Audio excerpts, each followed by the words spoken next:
गांव के लोग हर पूर्णिमा को एक रहस्यमय आत्मा की कहानी सुनाते हैं। ये आत्मा उस महिला की है जिसने अपने गांव में अन्याय सहा था। उसके पति को झूठे आरोपों में फंसाकर मारा गया था और तब से वो अपनी आत्मा को शांति देने के लिए हर पूर्णिमा को लौटती है। गांव के लोग इस आत्मा से डरते हैं और उसे भूत मानते हैं, लेकिन कोई भी उसकी सच्चाई नहीं जानता। इस बार एक युवक रामू उसकी कहानी सुनकर उसकी मदद करने का फैसला करता है। क्या तुमने सुना? पूर्णिमा आ रही है। हाँ, फिर से वो आत्मा लौटेगी। उसका बदला लेने का समय आ गया है। मैं उसकी कहानी सुन चुका हूँ और मैं उसे शांत करने की कोशिश करूंगा। तुम क्या सोचते हो रामू?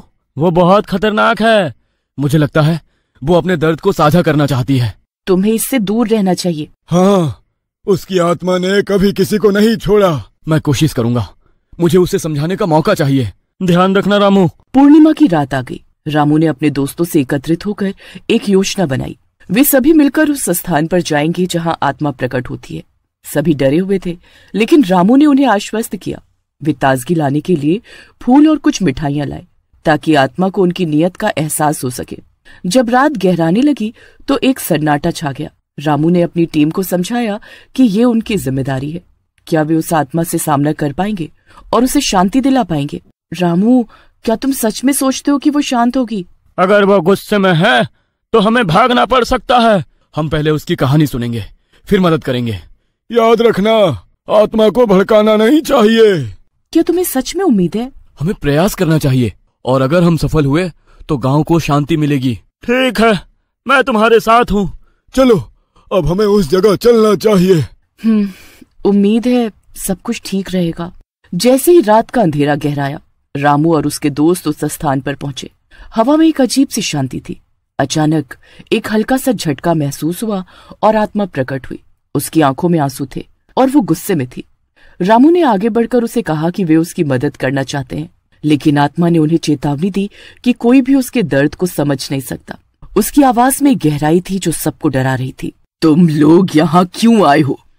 क्या तुम मुझे तंग करना चाहते हो? नहीं नहीं, हम आपकी मदद करना चाहते हैं। किसने कहा कि मैं मदद की मोहताज हूँ?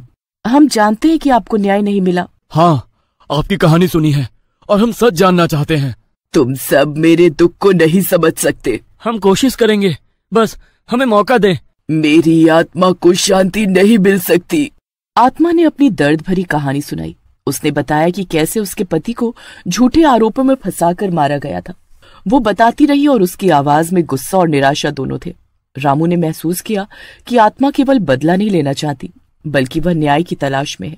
उसकी कहानी सुनकर सभी की आंखों में आंसू आ गए। लेकिन क्या रामू और उसके दोस्त उसे सही दिशा में ले जा पाएंगे? क्या आत्मा अपने अतीत को भूलकर आगे बढ़ सकेगी? मेरे पति को झूठे आरोप में मारा गया था। क्या आप जानते हैं कि असली गुनहगार कौन था? गांव के मुखिया ने उसे फंसाया। तो आप उसके लिए बदला लेना चाहती हैं? मेरा बदला अधूरा है। हम आपकी मदद करेंगे। हाँ, आपको अब और दर्द सहन नहीं करना पड़ेगा। क्या तुम सच में मेरी मदद कर सकते हो? हमें मिलकर उस मुखिया का सामना करना होगा। मैं एक बार और अपनी कहानी सुनाना चाहती हूँ। आत्मा की कहानी सुनकर रामू और उसके दोस्तों ने फैसला किया कि उन्हें मुखिया का सामना करना होगा। वे समझ गए थे कि सिर्फ बदला नहीं, बल्कि सच। वे योजना बनाने लगे कि कैसे मुखिया को उसकी गलती का एहसास दिलाया जाए। इसी बीच आत्मा ने उन्हें विश्वास दिलाया कि वो उनके साथ रहेगी। हमें मुखिया के पास जाना होगा। क्या तुम सच में ऐसा कर सकते हो? हाँ, हमारे पास आत्मा का साथ है। हमें योजना बनानी होगी। मुखिया को सच्चाई बताने का समय आ गया है। और अगर वो हम पर हमला करता है? अब हम उस मुखिया का सामना करेंगे। रामू और उसके दोस्तों ने मुखिया के घर का रास्ता तय किया। वे सभी डर रहे थे, लेकिन आत्मा ने उन्हें उत्साहित किया। जब उन्होंने मुखिया का दरवाजा खटखटाया तो उसका चेहरा घबरा गया। रामू ने बिना समय गवाए उसे सच्चाई बताने का फैसला किया। मुखिया ने उन्हें डराने की कोशिश की, लेकिन रामू ने अपने इरादे को मजबूती से रखा। ये एक निर्णायक क्षण था। मुखिया जी, हमें आपसे बात करनी है। तुम लोग यहाँ क्यों आए हो? हमें आपके बारे में सच्चाई बतानी है। तुम्हारे पास कोई सबूत नहीं है। तुम अपनी गलती भी मानोगे और सबके सामने अपनी गलती भी स्वीकार करोगे। मैं नहीं डरता। लेकिन आत्मा अब आपके सामने है। आपकी नींद अब नहीं टूटेगी। मैं तुम सबको देख लूंगा। मुखिया के गुस्से और आत्मा के दर्द का मुकाबला एक दिलचस्प मोड़ ले लेता है। जैसे ही रामू ने अपनी बात खत्म की, आत्मा ने भयंकर रूप धारण किया।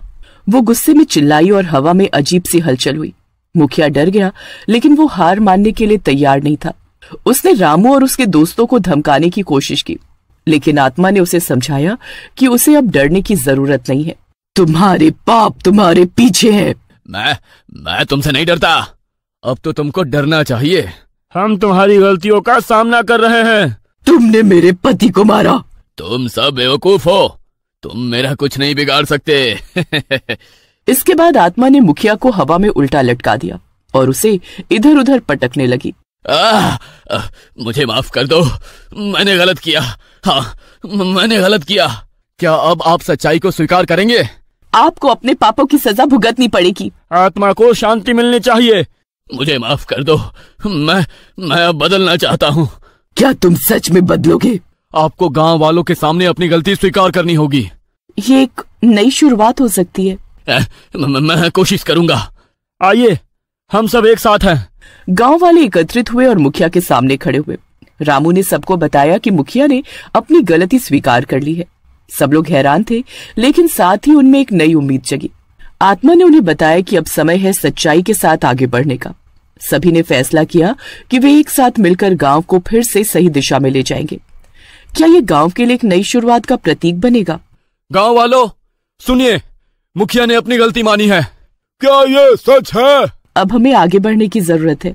हाँ, आत्मा अब शांत हो जाएगी। मुखिया ने गांव वालों के सामने अपनी गलतियों के लिए माफी मांगी। आत्मा को महसूस हुआ कि अब उसे शांति मिल गई है। उसने रामू और उसके दोस्तों को धन्यवाद कहा। अब मुझे शांति मिल गई है। आपका धन्यवाद, आपने हमें रास्ता दिखाया। अब मुझे जाना होगा। मुझे मुक्ति दिलाने के लिए आपका शुक्रिया। आज के बाद कोई बुरी शक्ति इस गांव का कुछ नहीं बिगाड़ पाएगी। ये मेरा आशीर्वाद है। और धीरे धीरे अपनी जगह से गायब हो गई। अब गांव वाले एक नई दिशा में बढ़ने के लिए तैयार थे। क्या रामू और उसके दोस्तों ने वास्तव में आत्मा को शांति दिलाई? इसके बाद आत्मा वहां से चली गई। गांव वालों ने मुखिया को पुलिस के हवाले कर दिया और खुशी खुशी रहने लगे।